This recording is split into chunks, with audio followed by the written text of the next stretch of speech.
سیر چوتھے درویش کی۔ جس کام کو نکلا ہوں اس کا سراغ نہیں ملتا، آج اس بلدے میں آ پہنچا ہوں۔ وہ بوڑھا دعائیں دے کر چلا، میں اس کے پیچھے لگ لیا۔ باہر شہر کے مکان عالیشان نظر آیا، وہ اس کے اندر گیا، میں بھی چلا۔ دیکھا تو جا بجا عمارت گر پڑی ہے اور بے مرمت ہو رہی ہے۔ میں نے دل میں کہا کہ یہ محل لائق بادشاہوں کے ہے، جس وقت تیاری اس کی ہوگی کیا ہی مکان دلچسپ بنا ہوگا، اور اب تو ویرانی سے کیا صورت بن رہی ہے، پر معلوم نہیں کہ اجاڑ کیوں پڑا ہے اور یہ نابینا اس محل میں کیوں بستا ہے۔ وہ کون لاٹھی ٹیکتا ہوا چلا جاتا تھا کہ ایک آواز آئی، جیسے کوئی کہتا ہے کہ اے باپ خیر تو ہے، آج سویرے کیوں پھرے آتے ہو؟ پیر مرد نے سن کر جواب دیا کہ بیٹی، خدا نے ایک جوان مسافر کو میرے احوال پر مہربان کیا، اس نے ایک مہر مجھ کو دی۔ بہت دنوں سے پیٹ بھر کر اچھا کھانا نہ کھایا تھا، سو گوشت، مسالہ، گھی، تیل، آٹا، لون مول لیا، اور تیری خاطر کپڑا جو ضرور تھا خرید کیا۔ اب اس کو قطع کر اور سی کر پہن اور کھانا پکا، تو کھا پی کے اس سخی کے حق میں دعا دیں۔ اگرچہ مطلب اس کے دل کا معلوم نہیں، پر خدا دانا بینا ہے، ہم بے کسوں کی دعا قبول کرے۔ میں نے یہ احوال اس کی فاقہ کشی کا جو سنا، بے اختیار جی میں آیا کہ میں اشرفیاں اور اس کو دوں، لیکن آواز کی طرف دھیان جو گیا تو ایک عورت دیکھی کہ ٹھیک وہ تصویر اسی معشوق کی تھی۔ تصویر کو نکال کر مقابل کیا، سر منہ تفاوت نہ دیکھا، ایک نعرہ دل سے نکلا اور بے ہوش ہوا۔ مبارک میرے تئیں بغل میں لے کر بیٹھا اور پنکھا کرنے لگا۔ مجھ میں ذرا سا ہوش آیا، اس کی طرف تاک رہا تھا، جو مبارک نے پوچھا کہ تم کو کیا ہو گیا؟ ابھی منہ سے جواب نہیں نکلا، وہ نازنیں بولی کہ اے جوان، خدا سے ڈر اور بیگانے پر نگاہ مت کر، حیا اور شرم سب کو ضرور ہے۔ اس لیاقت سے گفتگو کی کہ میں اس کی صورت اور سیرت پر محو ہو گیا۔ مبارک میری خاطرداری بہت سی کرنے لگا، لیکن دل کی حالت کی اس کو کیا خبر تھی۔ لاچار ہو کر میں پکارا کہ اے خدا کے بندوں اور اس مکان کے رہنے والوں، میں غریب مسافر ہوں، اگر اپنے پاس مجھے بلاؤ اور رہنے کو جگہ دو تو بڑی بات ہے۔ اس اندھے نے نزدیک بلایا اور آواز کو پہچان کر گلے لگایا، اور جہاں وہ گل بدن بیٹھی تھی اس مکان میں لے گیا۔ وہ ایک کونے میں چھپ گئی۔ اس بوڑھے نے مجھ سے پوچھا کہ اپنا ماجرا کیا ہے، کہ کیوں گھر بار چھوڑ کر اکیلا پڑا پھرتا ہے، اور مجھے کس کی تلاش ہے؟ میں نے ملک صادق کا نام نہ لیا اور وہاں کا کچھ ذکر مذکور نہ کیا، اس طور سے کہا کہ یہ بے کس شہزادہ چین و ماچین کا ہے۔ چنانچہ میرے ولی نعمت کنوز بادشاہ ہیں، ایک سوداگر سے لاکھوں روپے دے کر یہ تصویر مول لی تھی۔ اس کے دیکھنے سے سب ہوش آرام جاتا رہا اور فقیر کا بھیس کر کر تمام دنیا چھان ماری۔ اب یہاں میرا مطلب ملا ہے، سو تمہارا اختیار ہے۔ یہ سن کر اندھے نے ایک آہ ماری اور بولا، اے عزیز، میری لڑکی بڑی مصیبت میں گرفتار ہے، کسو بشر کی مجال نہیں کہ اس سے نکاح کرے۔ میں نے کہا، امیدوار ہوں کہ مفصل بیان کرو۔ تب اس مرد اجمی نے اپنا ماجرا اس طور سے ظاہر کیا کہ سنے بادشاہ زادے، میں رئیس اور اکابر اس کم بخت شہر کا ہوں۔ میرے بزرگ نام آور اور عالی خاندان تھے۔ حق تعالیٰ نے یہ بیٹی مجھے عنایت کی۔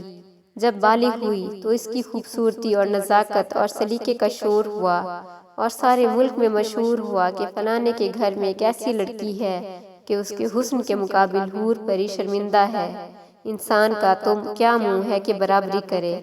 یہ تعریف اس شہر کے شہزادے نے سنی، غائبانہ بغیر دیکھے بھالے عاشق ہوا، کھانا پینا چھوڑ دیا، اٹھوائے کھٹواٹی لے کر پڑا۔ آخر بادشاہ کو یہ بات معلوم ہوئی، میرے تئیں رات کو خلوت میں بلایا اور یہ مذکور درمیان میں لایا اور مجھے باتوں میں پھسلایا، حتیٰ کہ نسبت ناتت کرنے میں راضی کیا۔ میں بھی سمجھا کہ جب بیٹی گھر میں پیدا ہوئی تو کسی نہ کسی سے بیاہ ہی چاہیے، بس اس سے کیا بہتر ہے کہ بادشاہ زادے سے منسوب کر دوں، اس میں بادشاہ بھی منت دار ہوتا ہے۔ میں قبول کر کے رخصت ہوا۔ اس دن سے دونوں طرف تیاری بیاہ کی ہونے لگی۔ ایک روز اچھی سات میں قاضی، مفتی، عالم، فاضل، اکابر سب جمع ہوئے، نکاح باندھا گیا اور مہر معین ہوا۔ دلہن کو بڑی دھوم دھام سے لے گئے، سب رسم رسومات کر کے فارغ ہوئے۔ رات کو اس مکان میں ایک شور غل ایسا ہوا کہ جو باہر لوگ چوکی میں تھے حیران ہوئے۔ دروازہ کوٹھری کا کھول کر چاہا دیکھیں کہ کیا آفت ہے۔ اندر سے ایسا بند تھا کہ کواڑ کھول نہ سکے۔ ایک دم میں وہ رونے کی آواز بھی کم ہوئی۔ پٹ کی چول اکھاڑ کر دیکھا تو دولہا سر کٹا ہوا پڑا تڑپتا ہے اور دلہن کے منہ سے کف چلا جاتا ہے اور اسی مٹی میں لتھڑی ہوئی بے حواس پڑی لوٹتی ہے۔ یہ قیامت دیکھ کر سب کے ہوش جاتے رہے۔ ایسی خوشی میں یہ غم ظاہر ہوا۔ بادشاہ کو خبر پہنچی، سر پیٹتا ہوا دوڑا۔ تمام ارکان سلطنت جمع ہوئے، پر کسوں کی عقل کام نہیں کرتی کہ اس احوال کو دریافت کرے۔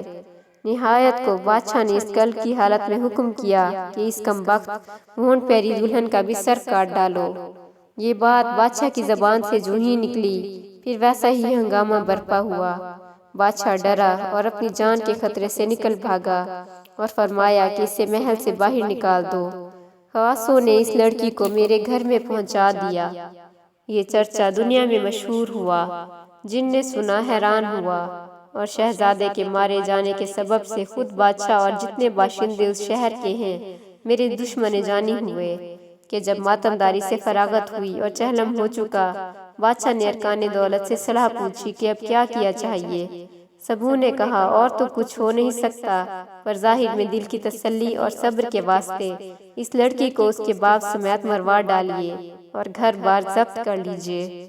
جب میری یہ سزا مقرر کی، کوتوال کو حکم ہوا۔ اس نے آ کر چاروں طرف سے میری حویلی کو گھیر لیا اور نرسنگا دروازے پر بھجایا اور چاہا کہ اندر گھسیں اور بادشاہ کا حکم بجا لائیں۔ غیب سے اینٹ پتھر ایسے برسنے لگے کہ تمام فوج تاب نہ لا سکی۔ اپنا سر منہ بچا کر جدھر تدھر بھاگی اور ایک آواز محیب بادشاہ نے محل میں اپنے کانوں سنی کہ کیوں کم بختی آئی ہے، کیا شیطان لگا ہے۔ بھلا چاہتا ہے تو اس نازنی کے احوال کا معترض نہ ہو، نہیں تو جو کچھ تیرے بیٹے نے اس سے شادی کر کر دیکھا تو بھی اس کی دشمنی سے دیکھے گا۔ اب اگر ان کو ستاوے گا تو مزہ پاوے گا۔ بادشاہ کو مارے دہشت کے تپ چڑھی۔ وہیں حکم کیا کہ ان بدبختوں سے کوئی مزاحم نہ ہو، کچھ کہو نہ سنو، حویلی میں پڑا رہنے دو، زور ظلم ان پر نہ کرو۔ اس دن سے عامل واو بتاس شان کر دعا تعویذ اور سیانے جنتر منتر کرتے ہیں اور سب باشندے اس شہر کے اسم اعظم اور قرآن مجید پڑھتے ہیں۔ مدت سے تماشا ہو رہا ہے لیکن اب تک کچھ اسرار معلوم نہیں ہوتا اور مجھے بھی ہرگز اطلاع نہیں، مگر اس لڑکی سے ایک بار پوچھا کہ تم نے اپنی آنکھوں سے کیا دیکھا تھا۔ یہ بولی کہ اور تو کچھ میں نے نہیں جانتی، لیکن یہ نظر آیا کہ رات کے وقت چھت پھٹ کر ایک تخت مرصع کا نکلا، اس پر ایک جوان خوبصورت شاہانہ لباس پہنے بیٹھا تھا اور ساتھ بہت سے آدمی اہتمام کرتے ہوئے اس مکان میں آئے اور شہزادے کے قتل کے مستعد ہوئے۔ وہ شخص سردار میرے نزدیک آیا اور بولا، کیوں اب ہم سے کہاں بھاگو گی؟ ان کی صورتیں آدمیوں کی سی تھیں لیکن پاؤں بکریوں کے نظر آئے۔ میرا کلیجہ دھڑکنے لگا اور خوف سے غش میں آ گئی۔ پھر مجھے کچھ سود نہیں کہ آخر کیا ہوا۔ تب سے میرا یہ حوال ہے کہ اس چھوٹے مکان میں ہم دونوں ہی پڑے رہتے ہیں۔ بادشاہ کے غصے کے باعث اپنے رفیق سب جدا ہو گئے اور میں گدائی کرنے جو نکلتا ہوں تو کوئی کوڑی نہیں دیتا، بلکہ دکان پر کھڑے رہنے کے روادار نہیں۔ اس کم بخت لڑکی کے بدن پر لتا نہیں اور کھانے کو میسر نہیں جو پیٹ بھر کھاوے۔ خدا سے یہ چاہتا ہوں کہ موت ہماری آوے یا زمین پھاٹے اور یہ ناشدنی سماوے۔ اس جینے سے مرنا بھلا ہے۔ خدا نے شاید ہمارے ہی واسطے تجھے بھیجا ہے جو تو نے رحم کھا کر ایک مہر دی، کھانا بھی مزیدار پکا کر کھایا اور بیٹی کی خاطر کپڑا بھی بنایا، خدا کی درگاہ میں شکر کیا اور تجھے دعا دی۔ اگر اس پورا سیب جن یا پری کا نہ ہوتا تو تیری خدمت میں لونڈی کی جگہ دیتا اور اپنی سعادت جانتا۔ یہ حوال اس عاجز کا ہے، تو اس کے در پہ مت ہو اور اس قصد سے درگزر۔ یہ سب ماجرا سن کر میں نے بہت منت وزاری کی کہ مجھے اپنی فرزندی میں قبول کر، جو میری قسمت میں بدا ہوگا سو ہوگا۔ وہ پیر مرد ہرگز راضی نہ ہوا۔ شام جب ہوئی اس سے رخصت ہو کر سرا میں آیا۔ مبارک نے کہا، لو شہزادے مبارک ہو، خدا نے اسباب تو درست کیا ہے، بارے یہ محنت اکارت نہ گئی۔ میں نے کہا آج کتنی خوشامد کی، پر وہ اندھا بے ایمان راضی نہیں ہوتا۔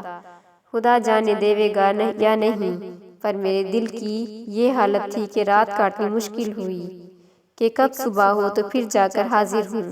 کبھی یہ خیال آتا تھا کہ اگر وہ مہربان ہو اور قبول کرے تو مبارک ملک صادق کی خاطر لے جائے گا۔ پھر کہتا بھلا ہاتھ تو آوے۔ پھر جی میں یہ خطرہ آتا کہ اگر مبارک بھی قبول کرے تو جنوں کے ہاتھ سے وہی نوبت میری ہوگی جو بادشاہ زادے کی ہوئی، اور اس شہر کا بادشاہ کب چاہے گا کہ اس کا بیٹا مارا جائے اور دوسرا خوشی منائے۔